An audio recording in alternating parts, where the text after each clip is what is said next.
My name is Kathy. I am turning 68 this year. At the end of last year, my husband, with whom I live, passed away suddenly due to cancer. Unexpectedly, I ended up moving into my eldest son, David's, house. Originally, we, as a couple, lived in the house where David's family now resides. When David got married and had a child, we moved to a modest apartment nearby. Leaving the house to David and his family, David started his own business, and with an unstable income and the inability to secure a loan, my husband devised a plan for the sake of our grandchildren. When we handed over the house, it was beautifully renovated and looked brand new. Later, David was blessed with 3 children, and we, as grandparents, occasionally played with them. We celebrated birthdays together at nearby restaurants and maintained a good relationship. However, when my husband's cancer was discovered too late for treatment, he became worried about leaving me alone. He called David and asked, "If something happens to me, please take care of your mother. Please live with her." I tried to reassure my husband, saying there was no need to worry as I was still fit and could live alone. But he was adamant. Unable to go against his father's dying wish, David agreed to live with me. In truth, I had not entered David's house since we handed it over. I hesitated to visit, thinking that his wife, Megan, might not like it. But when I arrived, I was confronted with a shocking sight. I moved into David's house with as few belongings as possible, not wanting to cause any trouble. The original house was a small 4-bedroom house, with 3 rooms upstairs and 1 downstairs. David emerged from the house, puzzled. Though, was today the moving day? David has always been forgetful, even as an adult. When I opened the front door, there were shoes piled up like a mountain, and a strange smell wafted from inside. I was shocked because the exterior of the house looked normal. David casually said, "I took you in because Dad said so. Honestly, we don't have space." He grumbled and went inside. Regrettably, I followed, only to find the living and dining rooms filled with shopping bags and trash. It looked like the garbage houses you see on TV, and I was taken aback. Reluctantly, I gently removed my coat and followed inside. From the first floor room, I could see items overflowing everywhere, and the living room and dining room I was led to were cluttered with shopping bags and trash, leaving no space to step. It looked just like those hoarder houses I had seen on TV, and I was utterly shocked by the state of it. Then, David's wife, Megan, sluggishly rose from the sofa. "Megan, Kathy, we don't have your bed to set up. Please make some space wherever you can. I'm exhausted from work," she said. And then she lay down again. She runs a hair salon and, according to David, makes a good income. I looked at David, who said, "I'm tired from work too. Please clear some space in the room," before heading upstairs. Reluctantly, as I was moving items from the room to the hallway, Megan, who came into the hallway, exclaimed, "Hey, these things in the hallway are in the way." In a fluster, I quickly apologized, saying I'm sorry. As I adjusted the items to make a walkway, she spat out, "It's fine if you tidy up, but don't throw anything away without asking," and then retreated back into the living room. I managed to organize and clear a space of sleep, feeling utterly exhausted afterward. Suddenly, Megan peeked in and said, "Aren't you going to help with the meal preparation, Kathy?" "I'm not your servant, you know." Taken aback, I quickly replied, "Oh, is it that time already?" I completely lost track and hurried to the kitchen. As expected, the kitchen was a mess with scattered food waste. But Megan was nonchalantly grilling a large amount of meat. When I asked, "Is there something I can help with?" she pointed to the dirty dishes and said, "Please wash these. Actually, I thought you would order dinner or something during times like this." She seemed quite displeased. For a moment, I wondered what had become of common courtesy. However, not wanting to escalate the situation, I first responded to Megan with a smile. "Oh, I'm so thoughtless. I apologize. Today was a bit hectic. How about we order dinner tomorrow?" Hearing this, Megan seemed to cheer up a bit and said with a slight smile, "Yes, let's do that tomorrow." I tried to be understanding about the state of the house. With 3 children and Megan working hard as the head of a beauty salon, it seemed unreasonable to expect things to be perfect. In the end, that day's dinner consisted only of a large amount of grilled meat and potatoes. There were no other vegetables or soup dishes. However, despite living in such a messy room, it was curious that Megan was excessively particular about clothing. After wearing something once or using a towel, she always washed it and constantly reminded the children not to dirty them. So, all the family members always appeared well dressed outside, which is why we never noticed the state of their house. From the next day, I started cleaning. Of course, with things I couldn't discern as trash or not. I neatly arranged them and had Megan check when she returned from work. Since there was so much clutter, I often asked her to review items daily. Eventually, she seemed bothered and often nonchalantly said, "It's fine, just throw it away." While I didn't want to touch other people's belongings, the house's state was unacceptable, especially as it was the precious house where I used to live. I felt saddened seeing it turned into such a mess. After about a month, I finally managed to sort out the trash, and the house began to look decent. The grandchildren were genuinely happy and said it looked like the houses on TV, rolling around on the carpet. With the house clean, their habit of leaving half-eaten snacks around stopped. David and Megan didn't particularly thank me, but since I chose to clean on my own, I didn't mind. However, I hadn't realized. Instead of being thankful for my actions, Megan said, "What was that, sarcasm?" A mother-in-law check. No one in the family has complained, and no one asked for it. She expressed her displeasure about it. I happened to overhear this while waking up to use the bathroom in the middle of the night. When David and Megan were having a drink, "Don't say that. If my father hadn't told me to do so, I wouldn't have taken in my old mother, who only has her pension." He was completely on Megan's side. I wondered where I had gone wrong raising my son as I silently returned to my room. Alone in the dimly lit, small space, surrounded by my belongings, I felt pathetic. Nevertheless, when I think about my grandchild who grew up in such an unsanitary environment, I reassure myself that what I did was right, and then I went to sleep. After that, whenever I was cleaning, Megan would pretend not to see and would go somewhere else. Furthermore, regarding meals, it was always just meat and potatoes.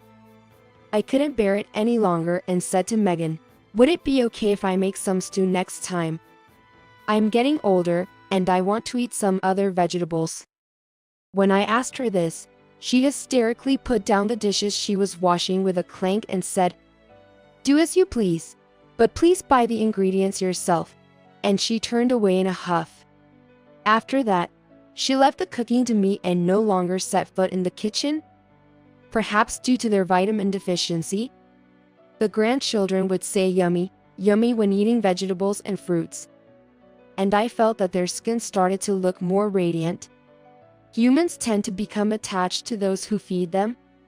They began to dote on me, saying things like, "Grandma, put a fried egg on the steak.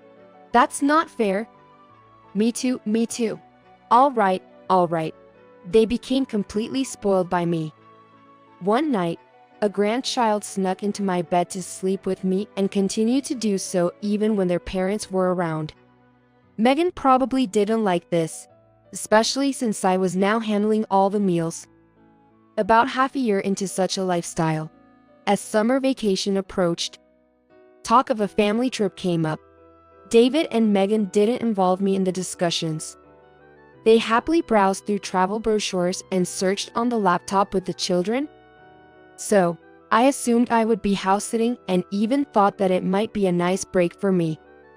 However, my eldest grandchild suddenly came up to me and said, "Grandma's coming with us, right?" David and Megan had conflicted expressions, but with the grandchild insisting so strongly that I join, they relented, and it was decided that I would come along.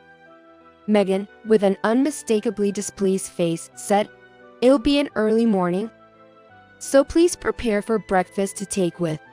Also, finish the laundry. It's only natural since we're taking you along."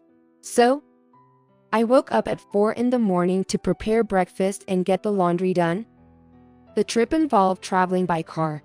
Being elderly, I frequently needed to use the restroom. So after getting on the highway, I would often say, "I'm sorry, can we take a short break?" And we would have to stop at rest areas multiple times. My eldest son and his wife were clearly irritated by the crowded rest areas, as they wanted to get to our destination quickly. The grandchild, who said they wanted to go together, urges, "Let's go quickly." When David scolded, "It's your fault," the grandchild started crying. The traffic jam made matters worse, and the atmosphere inside the car was terrible. Megan was grumbling, "I spent so much money, and this is the result." Even though it was tough for me to take 3 days off. When they arrived at the amusement park, I said, "I'll be at the cafe. Everyone, go have fun." And I kept their distance. When the children cheered up and ran toward the playground equipment, Megan came back and deliberately said, "Please pay for yourself, okay?" There was no place in the amusement park suitable for older people. And as the cafe got crowded, I felt uncomfortable and went outside, sitting absent-mindedly on a bench. Although I took measures with a hat, the midsummer sun was intense. Before I knew it, I was in the amusement park's infirmary. I could hear David and Megan being scolded by someone who seemed like a doctor. "What are you thinking? Leaving an elderly person alone like that?" It seems I had a mild case of sunstroke. Normally I'd be fine, but I had been preparing breakfast and doing laundry from early morning, followed by a long car ride, which seemed to have affected my health. David and Megan, clearly irritated, took me to their lodging. Upon checking in, they took me to the room and said, "Please don't cause any more trouble. And we shouldn't have brought you. We'll be out playing till evening. It's something if you want." And they went back to the amusement park. I lay down, feeling dizzy. Alone in the quiet lodging, I began to wonder what I was doing. Normally, I was so busy with household chores and taking care of my grandchildren that I didn't have time to think about such things. The travel schedule clearly lacked consideration for me. Even when I fell ill due to the chores imposed on me early in the morning, there was no concern from them. I began to think, if I were to collapse from old age, they'd probably neglect me just like this. Even now, when I'm taking care of the household, I'm treated as a nuisance. I realized I had always hoped my son, whom I birthed enduring so much pain, would treat me better. But that hope was entirely misplaced. I thought I might need to make a decision as I drifted into sleep. Around 6 o'clock, I heard my grandchild's voice. "Grandma, are you okay?" The grandchild looked at me with concern. It seems the grandchild returned early from the amusement park out of concern. David and Megan were whispering in the background. "We have something to discuss with Grandma. Can you go outside for a bit?" There were playground facilities inside the hotel, so the grandchild took the other children out. And all of a sudden she said, "Kathy, please stop being like this. Isn't it too luxurious for an old lady like you to go on a trip? Why don't you go home and clean? You pensioner, cleaning is your specialty, right?" The trip was planned for 2 nights with another day at the amusement park. The last day was supposed to be a visit to a trick art museum and an art gallery, which I thought I could participate in. "You want me to go home now? Should I take the train?" Irritated by my naive questions, David finally revealed his true feelings. "How else are you supposed to go home? We only took you in because of Dad's will. Don't be a freeloader." At that moment, my vague determination became clear. I should sever ties with them. With that resolve, I said, "Understood," got up shakily, gathered my belongings, and went to the front desk to have them call a taxi. The grandchildren noticed and approached me. Thinking this might be our final goodbye, I said, "Grandma's not feeling well, so I'm going to head home early. You all enjoy yourselves," as I gently hugged them. The grandchildren seemed to sense something was off with me, but couldn't quite put it into words. They hesitated before replying, "Okay, we got it, and get well soon," with smiles on their faces. I then gave the taxi driver my home address. Concerned about the fare, he asked, "Are you sure you want to go that far?" I showed my platinum card and said, "It's okay to pay with this card, right?" The driver thanked me and drove me home carefully. When I got home, I immediately began cleaning. I had been living in a condominium before, which I put up for rent. But luckily, there were no renters yet, so I decided to move back. The next day, I packed up my belongings quickly and left David's house early. Then called a real estate agent. "I want to sell that house."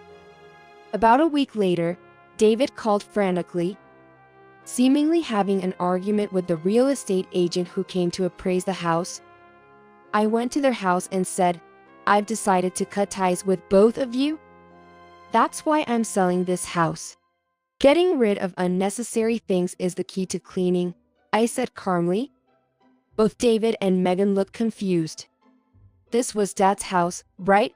If so, I should have inherited it. Exactly. This is David's property, right? What are you doing? Have you lost your mind? They both shouted at me. I sighed and asked David, "Inherited? Do you remember changing the ownership of this house?" "No, but I thought it became mine automatically." "That's not the case. This house is under my name," I said. Both looked at me, puzzled. "What do you mean?" "That's what I mean. Also, I'm stopping the financing to your company." "Just so you know." "Financing? What are you talking about?" I knew he was forgetful, but this was ridiculous, even for my own son. "You don't remember? We've been depositing money into your bank account every month. We had an agreement to use it for business expenses." David's face turned pale. I thought that money was earned by Megan. Megan also looked shocked. "I thought you were earning that money," she confronted David. When they got married, David approached me because he lacked capital for his business. Because of my fondness for my grandson, I decided to finance him.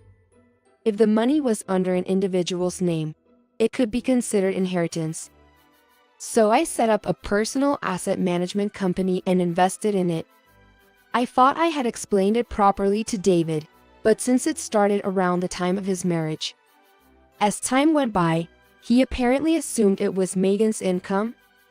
Coincidentally, the company's name resembled Megan's beauty salon's name, probably leading to the misunderstanding. Suddenly, David exclaimed, "Wait, there were investments even after Dad passed away. Doesn't that mean it's Dad's company?" "That's because I'm the president of that company." "What?" David looked stunned, like deer in the headlights. Megan also looked in disbelief. "I didn't tell you because I thought it might hurt your father's pride. But the person with the assets was me. My parents were wealthy. Indeed, our marriage was almost elopement against my parents' wishes. While David never met my parents, over time, we reconciled. And when they passed away, I inherited their assets. This inheritance became my personal property, separate from any joint assets with my husband." Wait, wasn't that what Dad had? As I've said many times, your father hardly had any inheritance. It's natural to assume it is the inheritance from his father.